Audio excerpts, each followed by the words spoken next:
Hello అండి, అందరూ ఎలా ఉన్నారు? Welcome to Annapurna home bakes.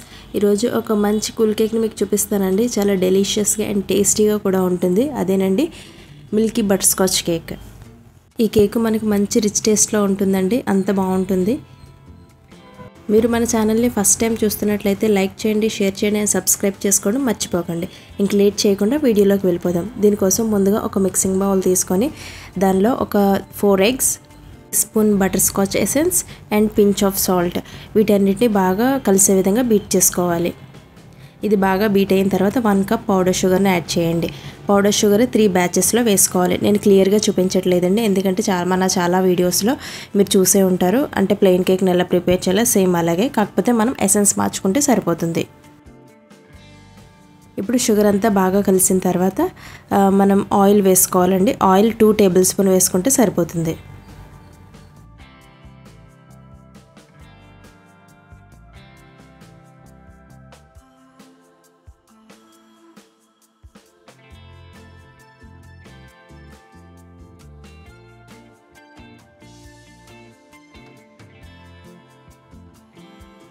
Oil వేసిన తర్వాత ఒకసారి మిక్స్ చేస్తే సరిపోతుంది, ఓవర్గా బీట్ చేయకూడదు.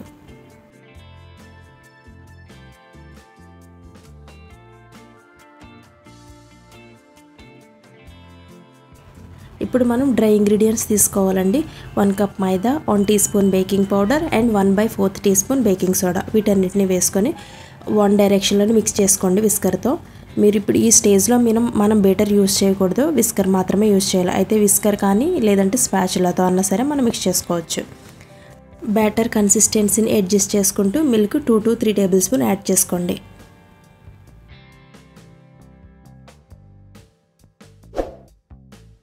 ఓవర్గా మిక్స్ చేయకూడదు. ఇప్పుడు స్పాచులాతో 1 డైరెక్షన్లోనే ఒకసారి కట్ అండ్ ఫోల్డ్ మెథడ్లో మిక్స్ చేసుకోండి. ఇలా అంతా బాగా కలిసిన తర్వాత మనం 8-inch టిన్లో వేసుకోవాలండి. టిన్ని ఆయిల్తో గ్రీస్ చేసుకొని బటర్ పేపర్ వేసుకోవాలి. మీ దగ్గర బటర్ పేపర్ లేదు అంటే ఆయిల్తో గ్రీస్ చేసుకొని మైదా కొంచెం డస్ట్ చేసుకుంటే సరిపోతుంది. ఇప్పుడు ఈ బ్యాటర్ మొత్తాన్ని టిన్లోకి ట్రాన్స్ఫర్ చేసి ప్రీహీటెడ్ ఓవెన్లో 180 degrees దగ్గర 30 to 35 minutes బేక్ చేసుకోవాలి. 35 minutes తర్వాత మనకి కేక్ అనేది పర్ఫెక్ట్గా బేక్ అయ్యింది. ఇప్పుడు వేడిగా ఉన్నప్పుడు మనం డిమోల్డ్ చేయకూడదండి, కూల్ అయిన తర్వాత మాత్రమే డిమోల్డ్ చేసుకోవాలి. కేక్ మొత్తం కంప్లీట్గా కూల్ అయిన తర్వాత ఇప్పుడు నేను డిమోల్డ్ చేస్తున్నాను. చూడండి ఎంత పర్ఫెక్ట్గా వచ్చిందో. ఇప్పుడు బటర్ పేపర్ని రిమూవ్ చేసి 3 లేయర్స్ కింద కట్ చేసుకోవాలి. మనకి కేక్ అనేది బయట బ్రౌన్ కలర్లో వచ్చిన లోపల చూడండి ఎంత వైట్గా ఉంటుందో. నేను చెప్పిన మెజర్మెంట్స్తో మీరు స్పాంజ్ ప్రిపేర్ చేయండి, పర్ఫెక్ట్గా వస్తుంది.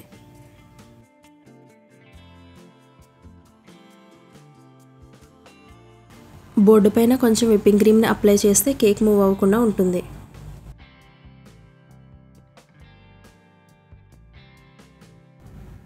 ఇప్పుడు దీనిపైన ఫస్ట్ లేయర్ ప్లేస్ చేయండి. మనం ప్రిపేర్ చేసేది Milky butter scotch cake, so మనం షుగర్ సిరప్ని వేయకూడదండి. దీనికోసం మనం మిల్క్ని ప్రిపేర్ చేసుకోవాలి. అంటే 1 కప్ మిల్క్ తీసుకొని దాన్ని కొంచెం బాయిల్ చేసిన తర్వాత 1/4 కప్ మిల్క్ మేడ్ యాడ్ చేయండి.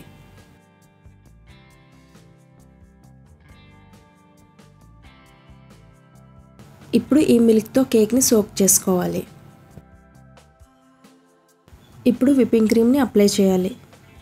మీరు ఇలా పైపింగ్ బ్యాగ్లో తీసుకొని విప్పింగ్ క్రీమ్ని వేసినా పర్వాలేదు, లేదంటే డైరెక్ట్గా మీరు స్పాచులాతో విప్పింగ్ క్రీమ్ని వేసి మీరు ఐసింగ్ చేసినా పర్వాలేదు. మీకు ఎలా ఈజీ అనుకుంటే అలా చేయొచ్చు. దీనిపైన వైట్ చాక్లెట్ గనాష్ వేసుకోండి. మీ దగ్గర వైట్ చాక్లెట్ గనాష్ ఉంటే వేసుకోండి, లేదు అంటే మిల్క్ మేడ్ ఉంటుంది కదండి, మిల్క్ మేడ్ కూడా వేసుకోవచ్చు. ఇప్పుడు దీనిపైన వైట్ చాకో చిప్స్ వేసుకోవచ్చు. మీ దగ్గర వైట్ చాకో చిప్స్ లేకపోతే వైట్ కాంపౌండ్ ఉంటుంది కదండి, వైట్ కాంపౌండ్ కూడా మనం గ్రేట్ చేసుకొని వేసుకోవచ్చు. తర్వాత బటర్ స్కాచ్ నట్స్, దీనికి కూడా వేరే ఆప్షన్ ఉందండి. మీరు బటర్ స్కాచ్ నట్స్ డైరెక్ట్గా బయట కొన్న నట్స్ కూడా వేసుకోవచ్చు, లేదు అంటే మనం ఇంట్లో ప్రిపేర్ చేసిన నట్స్ ఉంటుంది అవి కూడా వేసుకోవచ్చు. ఇంట్లో ప్రిపేర్ చేసిన నట్స్ అంటే ఆల్మండ్స్తో ప్రిపేర్ చేస్తాం కదండి, ఆల్మండ్స్తో ప్రిపేర్ చేసిన నట్స్ కూడా వేసుకోవచ్చు.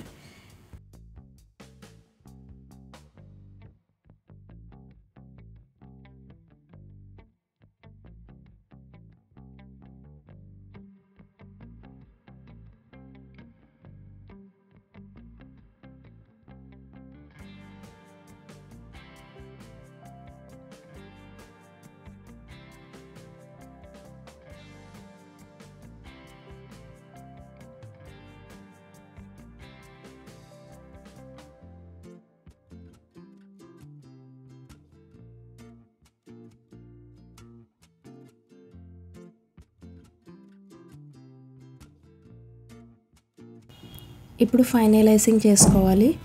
మనం పైపింగ్ బ్యాగ్లో విప్పింగ్ క్రీమ్ని తీసుకొని ఐసింగ్ చేసుకోవాలి. లేదంటే మీరు డైరెక్ట్గా క్రీమ్ని అప్లై చేసుకున్నా పర్వాలేదు. మీరు క్రమ్ కోట్ చేసుకొని ఫ్రిడ్జ్లో పెట్టుకొని ఒక హాఫ్ అన్ అవర్ తర్వాత ఐసింగ్ చేసుకోవచ్చు. లేదు అర్జెంట్ ఆర్డర్ అంటే మనం ఐసింగ్ క్రమ్ కోట్ చేసుకోకపోయినా పర్వాలేదు.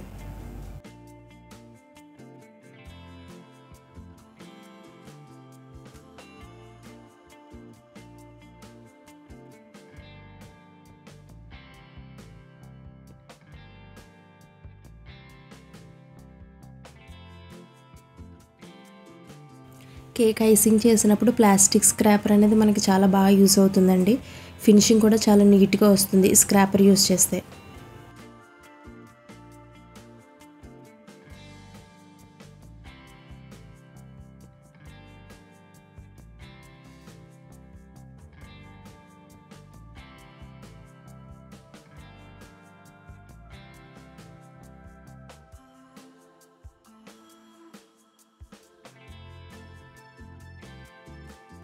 ఇలా కేక్ మొత్తం ఐసింగ్ కంప్లీట్ అయిన తర్వాత ఒక హాఫ్ అన్ అవర్ ఫ్రిడ్జ్లో పెట్టుకోవాలి. హాఫ్ అన్ అవర్ ఫ్రిడ్జ్లో పెట్టుకున్న తర్వాత అప్పుడు మనం వైట్ చాక్లెట్ గనాష్ని పైన అప్లై చేసుకోవాలి.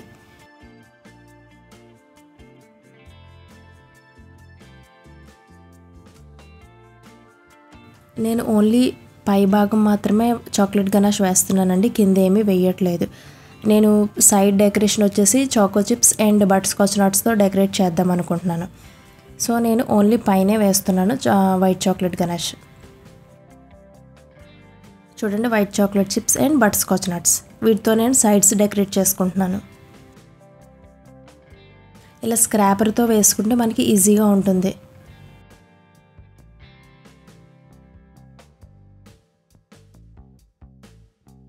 హాఫే వేస్తున్నానండి, మీకు కావాలంటే ఫుల్గా ఆ సైడ్స్ మొత్తం ఫుల్గా వేసుకోవచ్చు. నేనైతే హాఫ్ మాత్రమే వేస్తున్నాను ఈ నట్స్ అనేవి. ఇలా నట్స్ మొత్తం కంప్లీట్ చేసి వేసిన తర్వాత ఇప్పుడు హాఫ్ అన్ అవర్ ఫ్రిడ్జ్లో పెట్టుకోండి. హాఫ్ అన్ అవర్ తర్వాత ఫ్రిడ్జ్లో బయటికి తీసి మనం కేక్ని డెకరేషన్ చేసుకోవచ్చు. నేను వైట్ చాక్లెట్ గనాష్లో 1 drop pink gel food colour add చేశానండి. యాడ్ చేసి జస్ట్ ఇలా లైన్స్లో వేస్తున్నాను.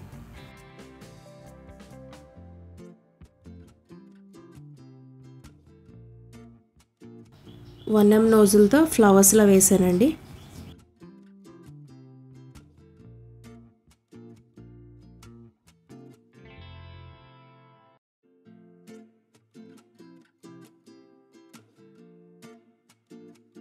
వైట్ చాక్లెట్ కాంపౌండ్ మెల్ట్ చేసుకొని దానిలోకి నేను pink oil based colour add చేశానండి. జెల్ కలర్ వేయకూడదు. చాక్లెట్స్ ప్రిపేర్ చేసినప్పుడు ఎప్పుడు కూడా ఆయిల్ బేస్డ్ కలర్సే వేసుకోవాలి. నేను 1 డ్రాప్ ఆయిల్ బేస్డ్ కలర్ వేసుకున్నాను. ఇప్పుడు బర్త్డే టాపర్ పెట్టి స్ప్రింకిల్స్ వేసుకున్నానండి. అంతేనండి, చాలా ఈజీగా ప్రిపేర్ చేసేవచ్చు. ఈ కేక్ మీకు నచ్చినట్లయితే లైక్ చేయండి, షేర్ చేయండి అండ్ సబ్స్క్రైబ్ చేసుకోవడం మర్చిపోకండి. ఈ కేక్ని మీరు కూడా ఇంట్లో ట్రై చేసి ఎలా వచ్చిందో కామెంట్స్లో చెప్పండి. Thanks for watching.